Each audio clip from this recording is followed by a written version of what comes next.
레위기 11장 24절부터 40절까지 읽겠습니다.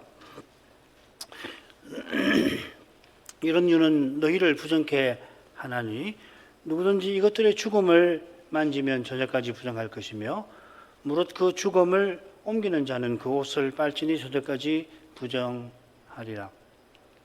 무릇 굽이 갈라진 짐승 중에 쪽발이 아닌 것이나 책임질 아니하는 것의 죽음은 다 내게 부정하니 만지는 자는 부정할 것이요 네 발로 다니는 모든 짐승 중 발바닥으로 다니는 것은 다 내게 부정하니 그 죽음을 만지는 자는 저녁까지 부정할 것이며 그 죽음을 옮기는 자는 그 옷을 빨지니 저녁까지 부정하리라.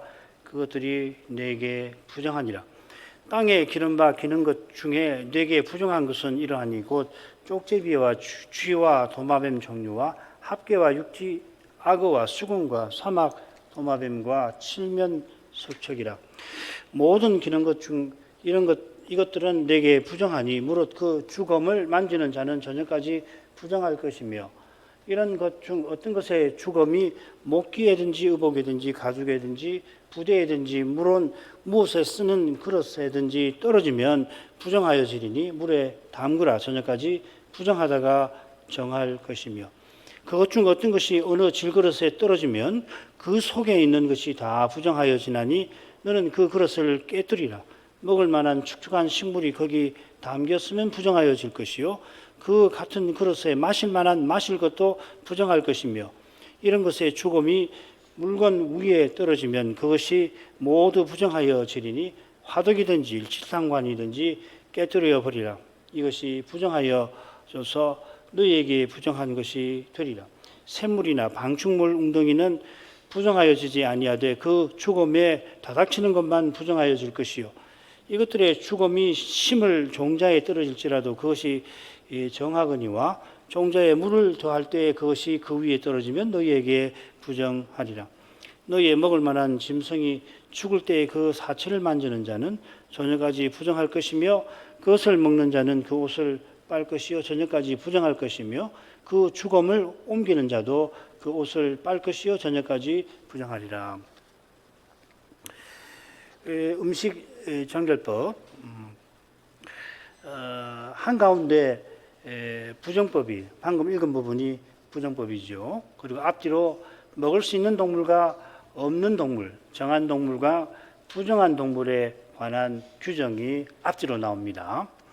흥미롭게도 앞뒤로 나오는 규정들에서 부정한 동물이라는 표현은 육지동물에만 나오고 물짐승, 날짐승 또 땅에 기어다니는 짐승에는 가증한 동물이라는 표현만 앞뒤로 보면은 나옵니다.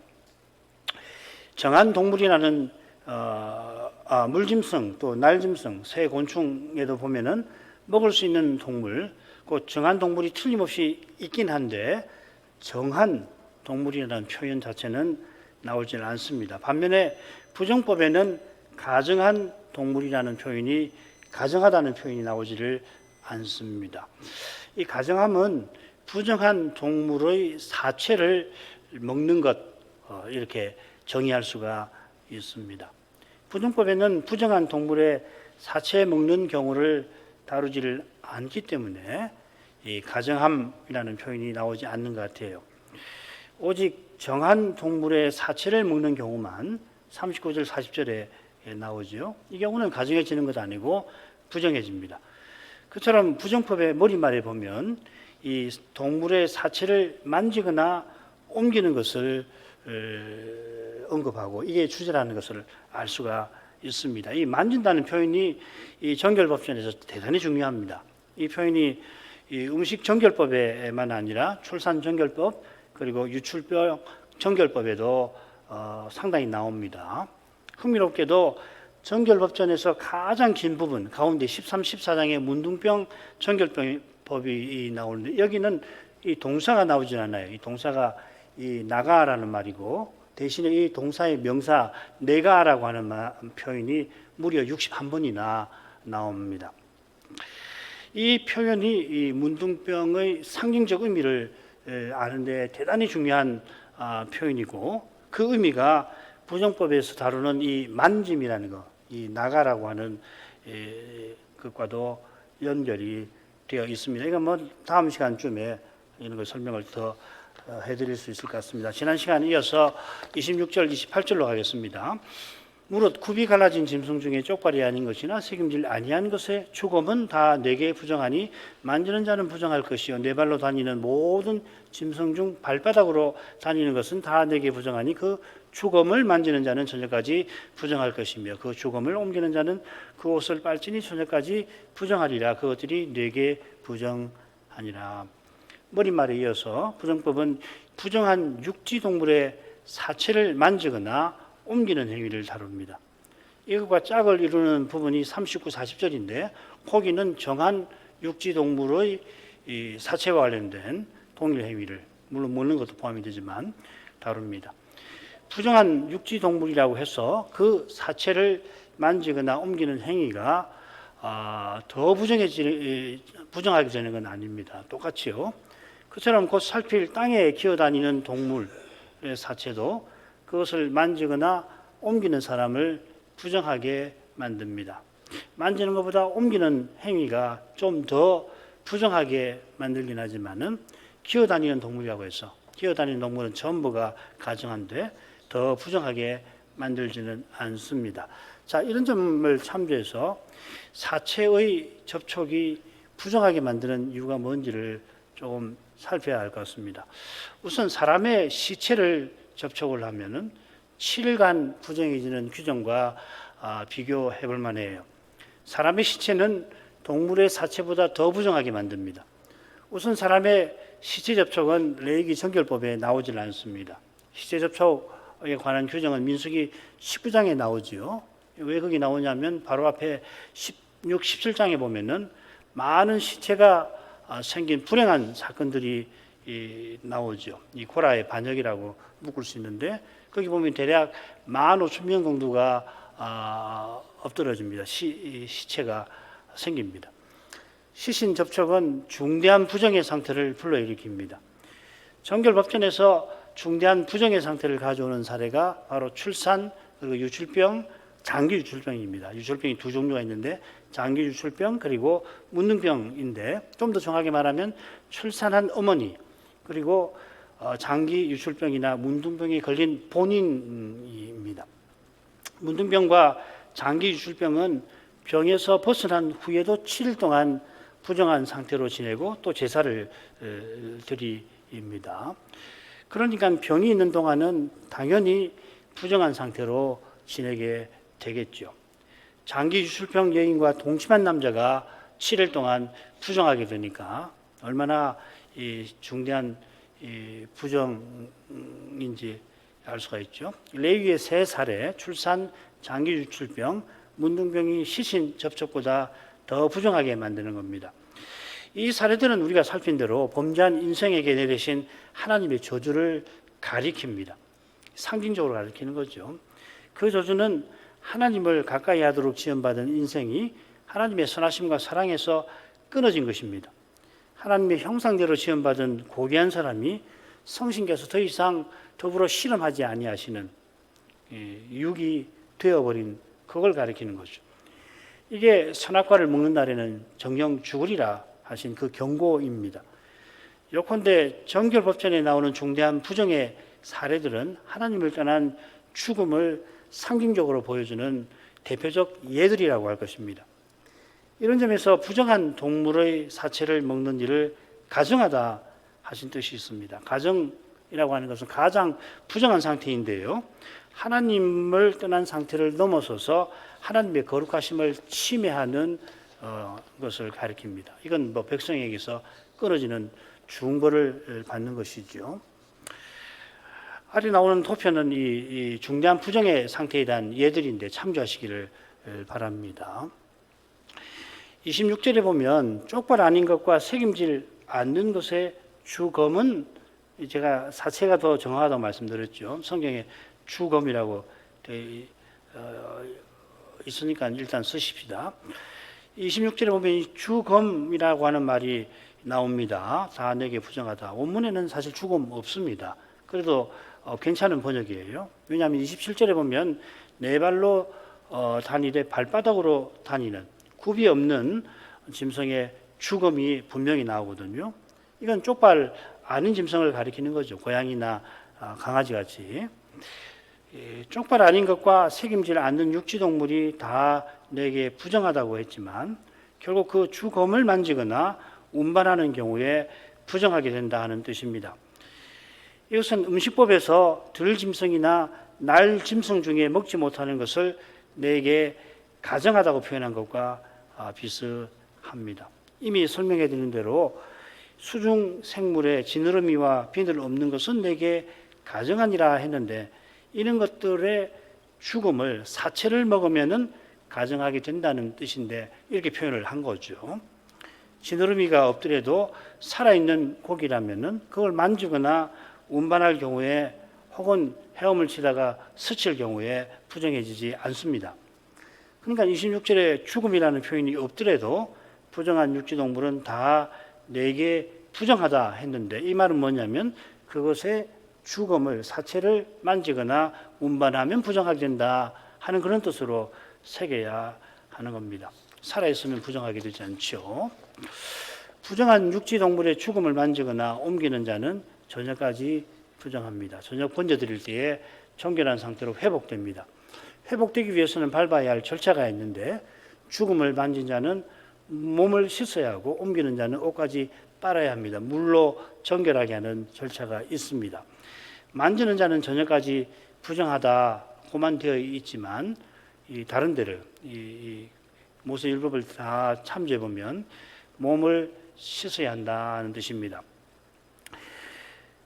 부정법 가운데로 가보죠. 땅에 기어다니는 것을 만져서 부정해지는 경우들이 자세히 나옵니다. 먼저 일반 규칙이 29절부터 31절에 나옵니다. 땅에 기는 바 기는 것 중에 내게 부정한 것은 이러하니 곧 쪽제비와 쥐와 도마뱀 종류와 합계와 육지악어와 수군과 사막 도마뱀과 칠면 석척이라 모든 기는 것 중 이것들은 내게 부정하니 무릇 그 죽음을 만지는 자는 저녁까지 부정할 것이며 땅에 기는 기어다니는 것입니다. 41절에 보면은 모두 가증한 것이라고 했죠. 모두 부정한 동물이라 이 사체를 먹으면 가증해진다는 말입니다.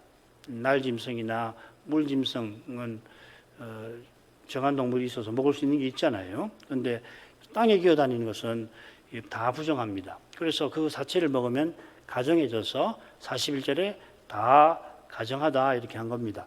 자, 이런 점에 비추어서 이 부분의 취지를 살펴야 할 겁니다. 얼른 29절, 31절을 읽어보면은 땅에 기어다니는 것 중 열거된 8종류만 그 사체를 접촉할 경우에 부정하게 되는 것 같습니다만 부정한 육지동물의 사체, 심지어 정한 육지동물의 사체를 만져도 부정하게 된다고 한다면 땅에 기어다니는 것의 사체, 여기 열거된 8개 말고 굉장히 많을 텐데 그럼 말할 것도 없을 겁니다. 그러면 땅에 기어다니는 것 중에 8가지만 여기 특별히 언급한 뜻이 뭘까 하는 겁니다. 이건 땅에 기어다니는 것 중에 대표적인 것이라 할 만한 뱀이 여기 언급되어 있지 않은 것과도 무관하지 않을 겁니다. 열거된 것들은 이스라엘 백성이 일상생활에서 흔히 마주치기 쉬운 것들로 보입니다.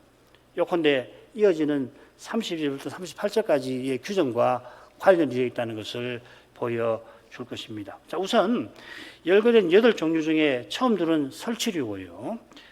나머지는 도마뱀 종류로 보입니다. 그 도표 있는데 한번 관심 있는 분들은 쭉 보시면 좋겠습니다. 땅에 기어다니는 것을 대표하는 것이 뱀인데 이 목록에 나오질 않습니다. 게다가 개미나 거미도 땅에 기어다니는 거고 이 역시 필시 이스라엘 일상생활에 마주치기 쉬운 걸 겁니다. 이런 것에 사체를 만지거나 옮기면 저녁까지 틀림없이 부정해지는 거죠. 이스라엘의 일상생활을 저로서는 잘 알지를 못합니다만은 쥐만큼 거미도 접촉하기 쉬운 것일 것 같은데 거미가 언급되어 있지는 않습니다. 조그만 것들이. 그 이유는 이어지는 규정들에 있는 것 같습니다. 만일 거미가 부정한 동물이므로 질그릇에 죽어 있을 경우에 그 질그릇들을 깨야 하는가? 같은 이치로 목기나 의복이나 가죽이나 부대에 붙어 있는 모기를 잡게 되면은 붙어 있으니까 모기를 탁 칠 거 아니에요. 그러면은 물에 담그고 저녁까지 쓰지 말아야 하는가? 만일 그렇다고 한다면은 이스라엘의 일상생활이 퍽 번거로울 것 같습니다. 부정해 줬다고 하더라도 그때마다 속죄제를 드리게 된다면 일상생활이 유지하기가 거의 불가능하지 않습니까? 그래서 속죄제 드리는 경우를 보면 10가지가 딱 나옵니다. 우리가 흔히 죄를 지으면 속죄제를 드린다고들 말하는데 그거 아니고 이 제사법에서 속죄제를 드리는 경우는 딱 10가지, 아주 중요한 10가지만 나오잖아요. 마찬가지로 만일 부정한 동물의 사체에 접촉한다 하는 그런 점에서 이어지는 일상생활의 규정들을 해석하게 되면은 이 규정들이 그야말로 범죄가 될 것 같아요. 부정법도 다른 율법처럼 오실 메시아와 하나님 나라를 바라보게 하시는 데에 입법 목적이 있을 텐데 규정들이 이 범죄가 되어버리면은 그거 지키느라고 거기에 정신이 다 팔리게 되면 고귀한 정신을 살필 겨를이 없을 겁니다. 바리새인의 문제가 장래 유진이 바로 이 문제잖아요. 입법 정신은 놔두고 율법에 없는 것을 자꾸 만들어가지고 나중에는 세칙이 얼마나 많은지 일반 백성은 이 안식일에 지켜야 할 규정이 뭐가 있는지 다 모릅니다. 읽어보면은 그 범죄가 되거든요. 그럴 리가 없을 것 같아요. 보면은 만지는 경우, 옮기는 경우, 그리고 아주 간단하잖아요. 그리고 부정의 경우도 레위기에는 딱 크게는 세 종류밖에 없잖아요. 음식, 동물의 살을 먹는 거, 그 다음에 출산, 유출병, 그 다음에 문둥병. 병이 굉장히 많을 거 아닙니까? 뭐 사람의 질병이 뭐 분류하기 나름이겠습니다만은 하필 문둥병 하나만 딱 하고, 그 다음에 유출병도 병이기도 하지만 아닌 경우도 있는데 그것만 가지고서 이 부정의 상태를 정하시고 아주 간단해요. 복잡하지 않습니다. 그런 점에서는. 그게 왜 그렇게 하시냐면은 우리가 배운 대로 창세기 1, 2, 3장에 그 교훈을 깨닫도록 인생이 아담 안에서 타락하여서 저주 아래에 있는데 이 인생을 이 언약을 맺어서 하나님 거룩한 사명을 행하게 하신 이 은혜를 깨닫도록 하시려고 이런 법을 내신 거거든요. 그런 정신을 생각해 보면 지금 8종류만 이어나오는 규정에 적용, 8종류가 이어나오는 규정과 관련된다. 자, 그런데 이 8개만 적용이 되겠는가 하는 건 생각해 볼 만할 것 같습니다. 제 생각에는 비슷한 크기의 부정한 동물의 사체에도 적용이 될 것 같습니다. 땅에 기어다니는 것만 아니라 개나 고양이 같은 부정한 육지동물의 사체, 이게 뭐 드문 경우인데 준용이 될 것 같습니다. 자, 우선 이런 정도로 생각하고 이어지는 그 구체적인 규정을 한번 생각해 보십시다. 세 수는 나눠볼 수 있을 것 같아요. 32절 집안 물건의 오염, 그 다음에 33절부터 35절까지는 요리기구의 오염에 관한 거고, 그 다음에 36절부터 38절까지는 물에 그는 거, 물과 종자의 오염입니다. 셋은 언론 봐서 이 남성보다 여성이 집안 활동하는 것과 딱 붙어 있죠, 그죠? 그런데 8종류의 짐승, 그 정도 큰 짐승이 집안에 함부로 들락날락하지 않도록 하는 일은 이 남성이 해야겠죠, 그죠? 물론 뭐 여성 중에도 강건한 분들이 계시지만 대체로 뭐 도마뱀 같은 거 큼직한 것이 고양이 정도만 한 거나 그보다 더 큰 것들도 있는데 크게 집안에 들락날락 못하도록 하는 건 남성의 목 아니겠습니까? 남성이 그런 일 못하면은 이 집안에 여성이 일하기 굉장히 어렵죠, 그죠? 굉장히 생각할 게 많습니다. 지금 너무 세세하게 들어가지 않으려고 다 줄여버렸는데 아무튼 그 정도만 말씀드리죠. 32절로 가겠습니다. 이런 것 중 어떤 것의 죽음이 목기에든지 의복이든지 가죽에든지 부대에든지 물은 무엇에 쓰는 그릇에든지 떨어지면 부정하여지리니 물에 담그라 저녁까지 부정하다가 정할 것이며, 열거된 동물 중에 어떤 것의 죽음 사체가 목기에 가령 떨어지면 그 목기가 저녁까지 부정해집니다. 부정해지는 이 물건을 열거로 해놨는데 5입니다. 목기, 의복, 가죽, 부대, 물은 무엇에 쓰는 그릇 이렇게 되어 있습니다. 한글 개역대로 보자면은 물론 무엇에 쓰는 그릇이 앞에 나온 넷을 망라하는 것처럼 읽히는데 원문은 이렇게 되어 있습니다. 모든 나무 그릇, 의복, 가죽, 부대, 무엇에 쓰는 모든 그릇 뭐 이렇게 되어 있습니다. 이 그릇이라고 이 번역을 해놨는데 성막에 쓰는 기명 또 악기에 사용되는 표현입니다. 민수기 31장 20절에 보면은 무릇 의복과 무릇 가죽으로 만든 것, 이 그릇이라는 말을 만든 것이라고 번역을 해놨습니다. 무릇 염소털로 만든 것과 무릇 나무로 만든 것 이렇게 되어 있습니다. 제 기억으로는 이 염소털로 만든 것에는 이 그릇이라는 말을 쓰지 않은 것 같아요. 제 기억이 맞다면. 아무튼 이 부대 대신 염소털로 만든 것이 여기 나옵니다. 이런 걸 보면 이어 나오는 요리기구 외에 집안에서 쓰는 온갖 물건을 가리키는 거 아닌가. 그런데 물에 담글 수 있는 것이니까 아주 큰 것은 아닌 것 같아요.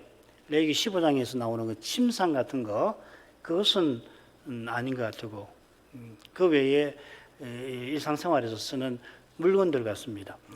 이는 생활 물품들 위에 열거된 동물의 사체가 떨어지면은 저녁까지 부정해집니다. 레위기에 떨어진다는 말이 9번 나옵니다. 그 중에 5번이 이 부정법에 나와요.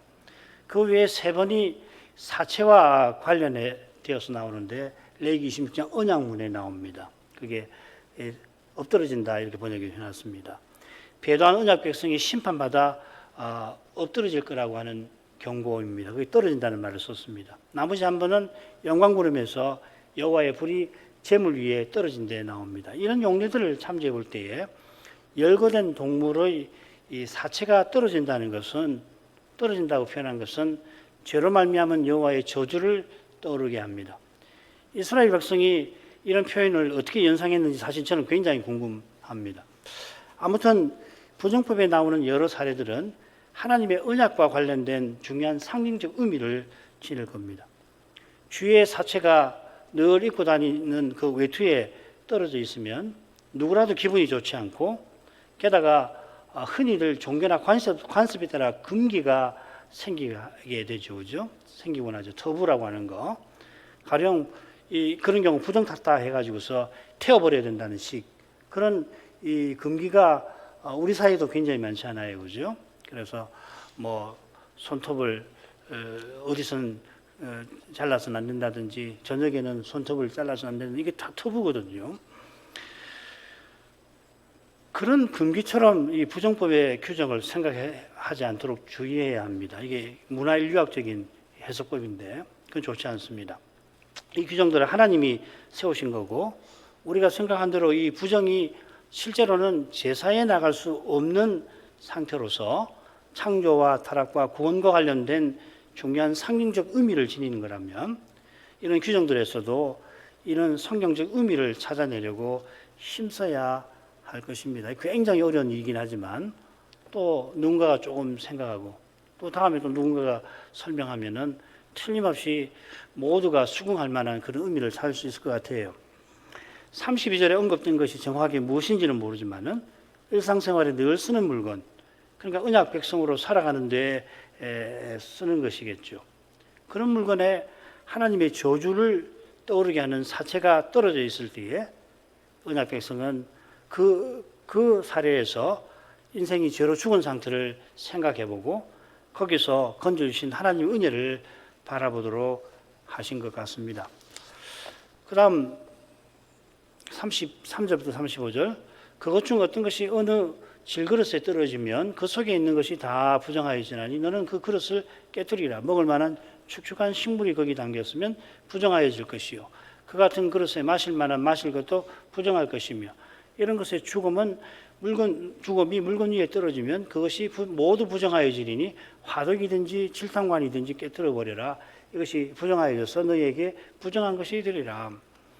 일상생활에서는 물건들은 물에 담그고 저녁 번제 후에 정결하게 되어 다시 사용할 수가 있는데 질그릇, 화덕, 질탕관, 이 흙으로 만든 요리기구들을 깨뜨려 버려야 합니다. 물론 언급한 동물의 사체가 그 안에 있을 경우입니다. 옆에 있다든지 혹은 뚜껑이 있는 뚜껑 위에 있다든지 그러면 깨트리지 않아도 됩니다. 그리고 그릇 안에 축축한 것이나 음료가 있으면 이 물기가 있어서 그 요리한 것이 있으면 그거 다 부정해지고 용기는 깨트려야 합니다. 반면에 마른 곡식이 들어있으면 접촉한 그것만 제해버리고 나머지는 다른 용기에 옮겨놓고 용기는 깨트려야 한다 하는 겁니다. 자, 이 규정의 취지가 뭘까 이해하기 위해서 도움되는 말씀이 레위기 6장 28절입니다. 속죄제 음식을 제사장이 성막에서 먹을 때에 토기에 삶으면 그 토기를 깨트려 버리고 유기는 닦아서 물에 씻어 다시 쓸 수가 있다 하셨죠. 라비들은 질그릇하고 화덕을 이 흙으로 만든 건데 그걸 왜 깨트려야 하느냐? 라비들에 따르면 유기와 달리 이 흙으로 만든 것에는 구멍이 있어서 오염이 되기 때문이라 그렇게 해석을 합니다. 그러나 이런 주장이라면은 유약 바른 도자기에는 적용하지 말아야 될 거 아니에요, 그죠? 아울러 32절에 나온 물건들에도 적용되지 않습니다. 또 어떤 학자는 32절의 물건은 일상용품인 반면에 질그릇과 화덕은 음식을 담는 것이라 차이가 나는 거라 그렇게 주장합니다. 하지만 목기도 얼마든지 음식을 담을 수 있지만 여기 언급되어 있질 않습니다. 속죄제 음식을 삶을 때 질그릇을 깨는 반면 유기는 물에 씻어 쓰게 하신 것은 성막에 쓰는 유기가 이게 녹그릇이잖아요. 헤렘 심판을 거친 거룩한 것인데 있는 거죠. 상징적인 의미를 찾아야 한다는 겁니다. 아울러 이 규정과 32절 규정의 차이점이 있어요. 32절 규정은 사체가 위에 떨어진 것인 반면에 이 지금 읽은 33절부터 35절은 안에 떨어진 것이라는 것입니다. 우리말 번역은 잘 안 드러나는데 히브리 원문은 이 차이가 아주 분명해요. 33절 보면 질그릇 그 속으로 속 혹은 가운데라는 말이 있습니다. 속으로 떨어지면 예컨대 질그릇 안에 떨어진 것이 일상용품 위에 떨어진 것보다 부정해지는 정도가 심할 겁니다. 아울러 참조할 만한 것이 뭐냐면 예루살렘 멸망을 질그릇을 깨트리는 것에 빗댄 말씀입니다. 예레미야 19장 11절인데 그들에게 이르기를 만군의 여호와께서 이같이 말씀하시되 사람이 토기장이의 그릇을 한번 깨트리면 다시 완전하게 할 수 없나니 이와 같이 내가 이 백성과 이 성을 파하리니 그들을 매장할 자리가 없도록 도벳에 장사하리라. 땅에 기어다니는 동물의 사체가 질그릇에 떨어진 것이 가정해진 인생을 심판하시는 것을 연상시키는 것 아닌가 합니다. 특별히 사람을 질그릇에 빗대는 게 많죠. 바울도 이 질그릇에 보화를 담아두셨다. 자기를 질그릇이라고 얘기를 하지 않습니까? 질그릇 안에 있는 축축한 것과 음식도 부정해집니다. 이건 이어 살피는 말씀하고도 연결이 될 겁니다. 36절부터 38절 읽겠습니다. 샘물이나 방충물 웅덩이는 부정하여지지 아니하되 그 주검에 다닥치는 것만 부정하여질 것이요 이것들의 주검은 심을 종자에 떨어질지라도 그것이 정하거니와 종자에 물을 다할 때 그것이 그 위에 떨어지면 너희에게 부정하리라. 우선 물은 부정을 정결하게 하는 수단이면서 부정을 오염시키는 퍼뜨리는 수단이라는 점에 주목할 필요만 하겠습니다. 물로 씻어서 정결하게 하지만 축축한 음식은 물에 의해서 전체가 오염됩니다. 비슷하게 부정한 동물의 사체가 떨어지면 물이 없는 마른 종자의 경우는 여전히 정하지만 물을 뿌린 종자는 부정해집니다. 그런데 샘물이나 방충물, 이 우물 같아요. 이건 이제 계속 물이 샘솟아나는 거잖아요. 이 물은 부정한 동물의 자체에 접촉한 것만 부정하고 나머지는 정결하다 하는 겁니다. 물에 무슨 경계가 있는 게 아니잖아요. 그러니까 그 죽음에 다닥치는 것만 부정해진다 하는 것은 이 물에서 사체를 건져 올리면은 나머지 것은 정결해진다. 혹은 그 샘에 있는 물들만 싹 걷어 올리면은 그 다음부터 계속해서 물을 먹을 수 있다. 그런 뜻이겠죠. 물이 오염을 퍼뜨리는 것인 동시에 오염을 정결하게 하는 이유는 그게 자연적인 물인가 아닌가 하는 데 있는 것 같습니다. 신명기 11장 10절 11절을 읽어보면 힌트가 될 만해요. 내가 들어가 얻으려 하는 땅은 네가 나온 애굽 땅과 같이 아니하니 거기서는 너희가 파종한 후에 물로 물들기를 채소밭에 댐과 같이 하였거니와 너희가 건너가서 얻을 땅은 산과 골짜기가 있어서 하늘에서 내리는 비를 흡수하는 땅이요. 이 고인물과 이 자연적으로 계속 생성되는 물, 그 차이를 말하는 것 같습니다. 그러니까 샘물이나 우물은 고인물이 아니라서 부정하여지지 않고 고인물은 부정해지고 오염시킨다는 것이죠. 다음으로 종자와 관련된 문제가 있는데 여기 종자는 식용이 아니라 땅에 심는 씨앗이라는 말입니다.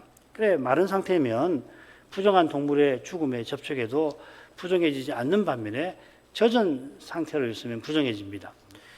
이것과 관련해서 생각해 볼 만한 점이 하나 있습니다. 마른 상태의 씨앗은 단단한 껍질에 쌓여 있는 반면에 젖은 씨앗은 껍질이 물러지겠죠.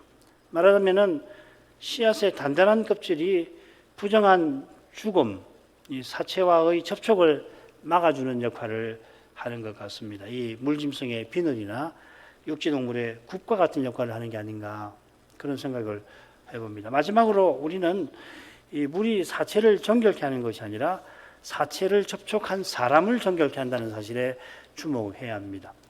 사체는 부정의 원천이고 그것에 접촉한 것은 부정해집니다. 말하자면 사체는 부정의 아버지이죠. 부정해지는 것은 부정의 딸이라고 하지 않습니까?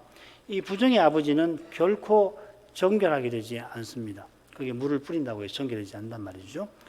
그것은 유출병이나 문둥병 같이 고침을 받거나 병이 고쳐지거나 혹은 사체같이 땅에 묻음으로서만 없어지는 것입니다. 부정의 아비들은 결국 이 살의 형태들입니다. 레위기 15장은 이 살에서 나오는 피와 정자의 유출을 말하고 13, 14장은 문둥병에 관한 건데 핵심은 살에 있는 거예요. 살의 노출에 있는 거죠. 그렇죠? 마찬가지로 부정한 동물의 살을 먹는 육을 먹는 사람은 부정의 아버지들을 먹는 것입니다. 이런 사례들은 죄와 허물로 죽은 상태에 있는 거, 죄와 허물로 죽어서 부패하고 타락한 상태를 상징하는 겁니다. 레위기 11장 29절부터 38절에 나오는 부정법은 결국 언약 백성이 육신을 좇지 말고 성신으로서 살아갈 것을 교훈하는 것 같습니다. 마지막 부분 간단히 읽어야죠. 설명드리겠습니다. 너희의 먹을 만한 짐승이 죽은 때에 그 사체를 만지는 자는 저녁까지 부정할 것이요 그것을 먹는 자는 그 옷을 빨 것이고 저녁까지 부정할 것이며 그 죽음을 옮기는 자는 그 옷을 빨 것이요 저녁까지 부정하리라. 이 부정법은 정한 육지동물의 사체로 끝납니다. 먹을 만한 짐승이라고 했는데 육지동물이라는 말이에요. 베헤마라는 말입니다. 너희의 먹을 만한 육지동물이라고 새겼는데 너희에게 음식이 되는 것이라 이렇게 되어 있습니다. 이 음식이 창세기 1장 29절 9장 3절에 나온 바로 그 표현입니다. 창세기 1장 29절에 보면 사람을 지으시고 씨 맺는 것들을 음식으로 주셨죠. 그죠? 그 다음에 9장 3절에는 노아에게 고기를 양식으로 먹도록 주신다 할 때 거기 나오는 말입니다. 굉장히 의도적으로 쓴 말이라는 말입니다. 히브리어를 잘 아는 사람은 딱 들을 때 그게 딱 떠오른다는 이야기죠. 그죠? 창세기 1장 29절 또 9장 3절이 떠오르게 되어 있다 이 말입니다. 이는 정한 육지동물이라는 말입니다. 그 육지동물이라고 쓰여 있습니다. 사실은 먹을 만한 짐승이라고 해서 이게 무슨 육지동물인지 날짐승인지 물짐승인지 번역으로는 식별이 안 되는데 육지동물입니다. 이 동물이 죽어 사체가 되었을 때 만지는 사람은 저녁까지 부정하고 만지는 사람은 몸을 씻어야 합니다. 옮기는 사람도 옷을 빨아야죠. 옷도 빨아야 되는 거죠. 그런데 이 정한 육지동물의 사체를 먹는 자도 부정해지는데 사체를 옮기는 경우처럼 옷도 씻어야 합니다. 이는 육지동물만 아니라 날짐승, 물짐승 중에 정한 동물의 사체에도 사체를 먹는 경우에도 해당이 될 것입니다. 이런 정도로 부정법을 마치지요. 기도할 제목 읽겠습니다. 여호와께서 모세와 아론을 통해서 부정법을 친히 이스라엘에게 베푸셨습니다. 이 규정들에 담아 놓으신 교훈을 다 알기는 여전히 어렵습니다만은 언약 백성이 늘 쓰는 도구, 특히 조리 기구와 물과 종자 관련해서 하나님께서 이스라엘과 언약 세우신 뜻을 깨닫게 하신 것 같습니다. 도구, 기구, 물, 종자는 이스라엘의 일상생활을 영위하는 데 꼭 필요한 것들입니다. 이스라엘 일상에서 인생이 범죄하여 저주 아래에 있던 것을 생각하고서 늘 생각을 하도록 해서 그때마다 이런 사례가 생길 때마다 오실 메시아와 하나님 나라를 바라보게 하신 겁니다. 예수님께서 이 부정법을 완성해 주신 덕분에 우리 신약교회는 그 법을 지킬 필요가 없지요. 우리의 일상이 고대 이스라엘과 폭달라서 혹시 누가 부정법을 내가 한번 지켜보겠다 해도 어려울 겁니다. 가끔 이런 사람이 있어요. 구약을 고지것들을 한번 지켜보겠다 어려울 겁니다. 게다가 우리 구원의 주께서 주일 예배를 통해서 우리를 제 영광으로 인도하고 계시는 까닭에 복음의 거룩한 빛 가운데서 우리는 일상에서 보아야 할 것이 무엇이며 추구해야 할 것이 무엇인지를 환히 알게 되었습니다. 예배에서 주의 영광을 뵙는 교회와 신자는 주와 같은 형상으로 변화를 받아서 일상에서 소명을 통해서 그리스도를 드러내며 함께 그리스도의 사회, 하나님 나라를 추구하는 길을 걸어가는 것입니다. 그 길을 걸어가는 교회는 부정법을 통해서 날마다 육신을 부인하고 성신을 전심으로 의지하라는 교훈을 깨달아갈 것입니다. 이 부정법을 읽을 때에 이런 교훈을 깨닫고서 더 은혜를 의지할 수 있겠죠. 십자가의 거룩한 빛 가운데에서 자신의 죄가 얼마나 끔찍하고 교묘한지를 깨달아서 그리스도의 공효를 늘 겸손히 의지할 것입니다.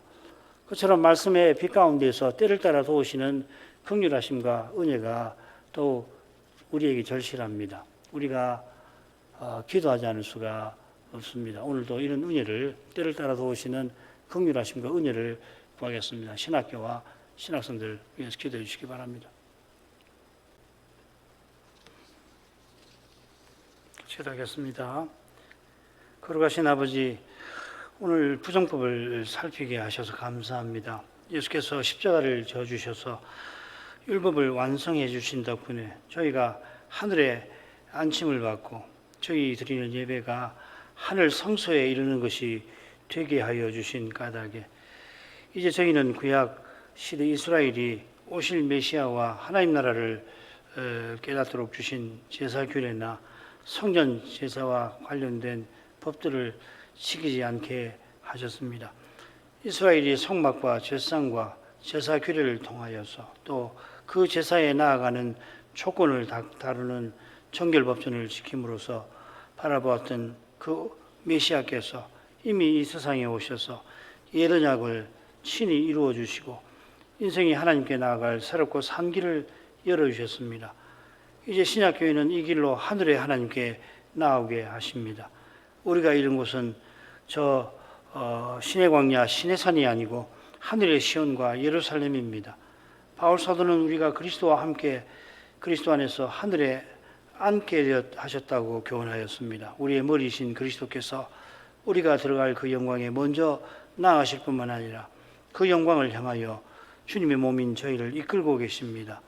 이것이 얼마나 놀라운 일인지를 우리 주님께서 사도들에게 지상에서도 직접 말씀해 주셨습니다. 너희 보고 듣는 것을 선자들과 의인들이 보고자 하고 듣고자 하였다 하셨습니다. 과연 그리스도와 아버지를 모신 교회의 예배에서 그리스도께서 아버지의 이름을 형제들에게 선포해 주심을 믿습니다.